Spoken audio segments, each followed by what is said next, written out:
Hello students. आज हम second theorem का पार्ट 5 करेंगे। पार्ट 5 का मतलब फिफ्थ टाइप के जो क्वेश्चंस हैं उनको कैसे डील करना है, किस तरीके के सवाल आते हैं। तो सबसे पहले तो इसमें एक जो कंसेप्ट यूज़ होगा उसको मैं थोड़ा सा आपको बता देता हूँ कि कैसे कैसे वो कंसेप्ट यूज़ होगा।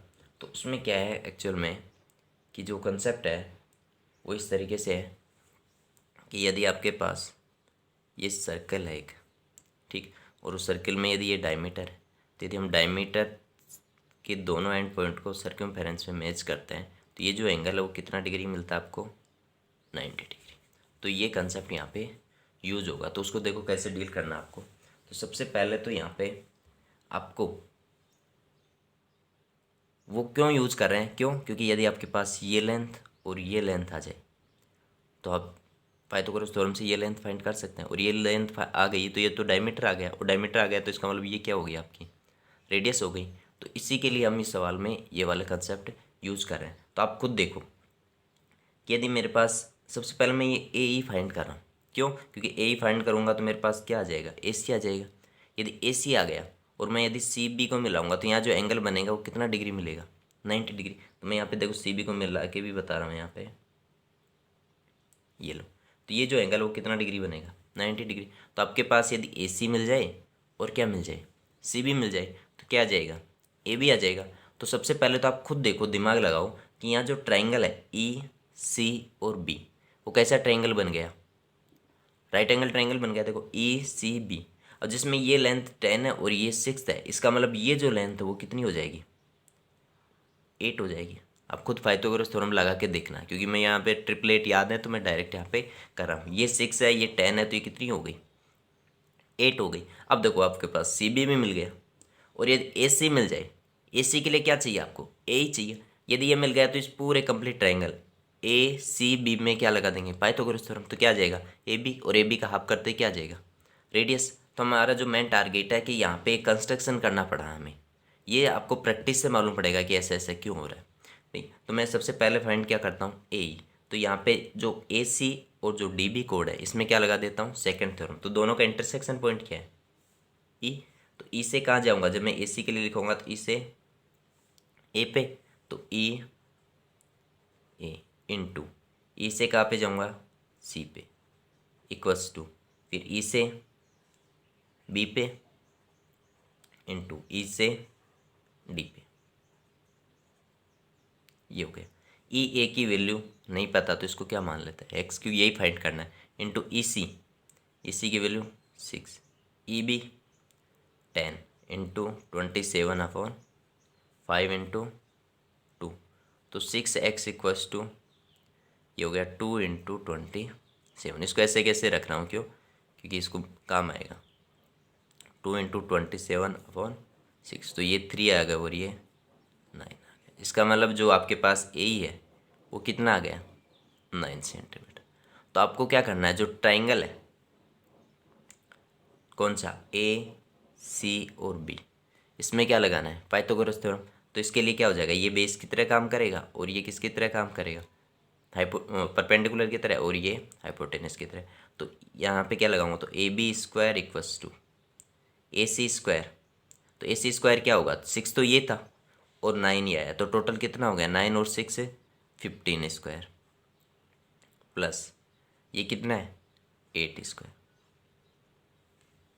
तो इसको सोल्व करेंगे तो क्या आएगा, 15 2 25 प्लस 8 स्क्वायर 64। तो इनको यदि ऐड करेंगे तो कितना आएगा, 9 8 और 2, ये आ गया।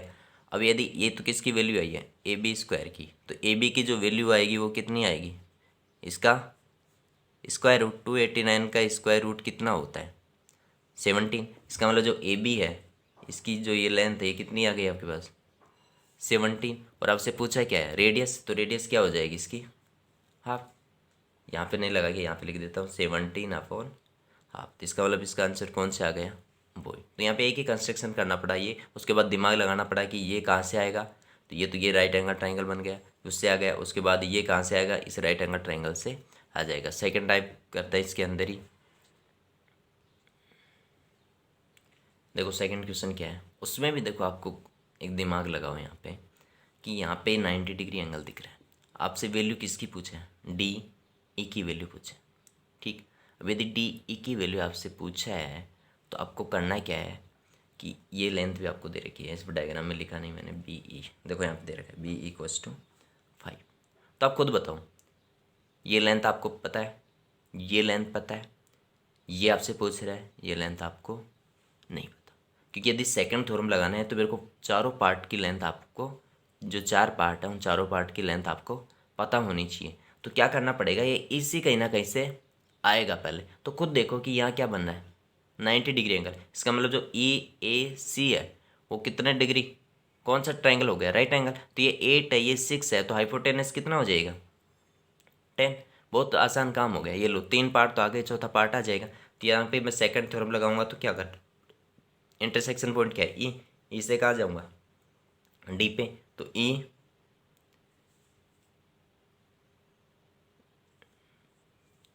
यहाँ पे गया तो E into D, sorry E D into E C equals to A E into E B, ये आ गया। अब ई डी तो क्या पूछा आपसे, तो वो तो एक्स है, ई सी कितना है 10 है, ए ई की वैल्यू 8 है और ई बी की वैल्यू कितनी है 5 है।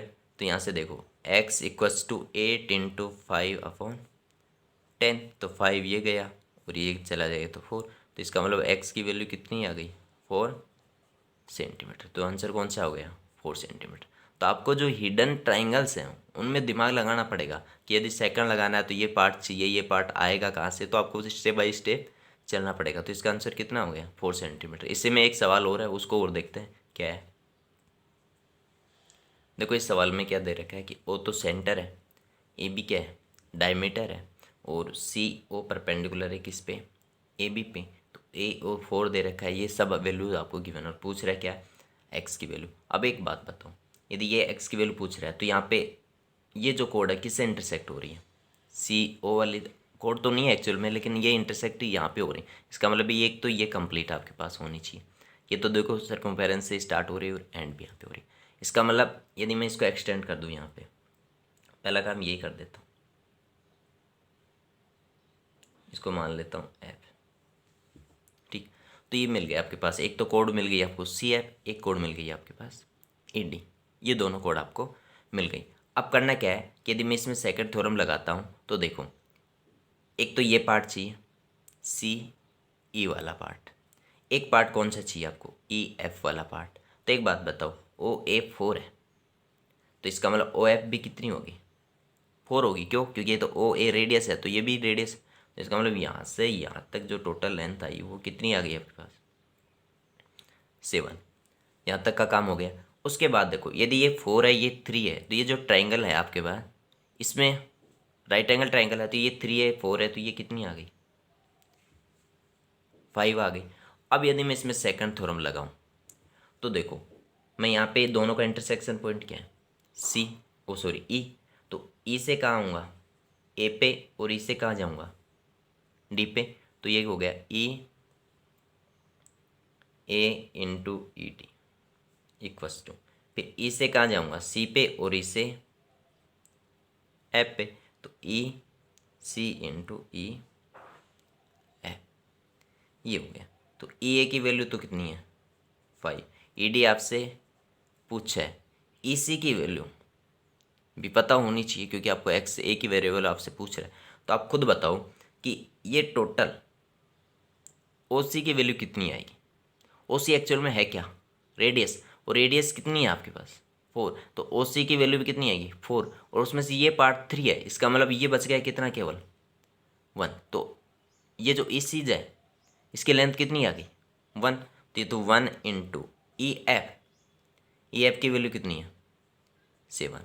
इसका मतलब यदि यहाँ से करें तो x इक्वल्स टू क्या आएगा 7/5 सेंटीमीटर। तो आंसर कौन सा हो गया, वो ही। तो इस तरीके से देखो इन तीनों सवालों में क्या हुआ कि एक राइट एंगल ट्रायंगल यूज हो रहा है, उसको यूज करना है और उससे एक पार्ट आपके पास आंसर में आ रहा है। तो आज के लिए इतना ही, थैंक यू। यदि ये वीडियो आपको पसंद आ रहा है और लग रहा है कि कंटेंट बहुत अच्छा है तो आप इसको फैला दो लोगों तक, है ना, और सब्सक्राइब करो चैनल को और लाइक ज़रूर कर दिया करो लास्ट में कि भाई वीडियो कुछ लोग बस देख के और उसको लाइक वगैरह नहीं करते, छोड़ देते हैं। यदि कंटेंट अच्छा लग रहा है तो फोर्सली भी नहीं है कि आप इसको लाइक ही करो। Thank you.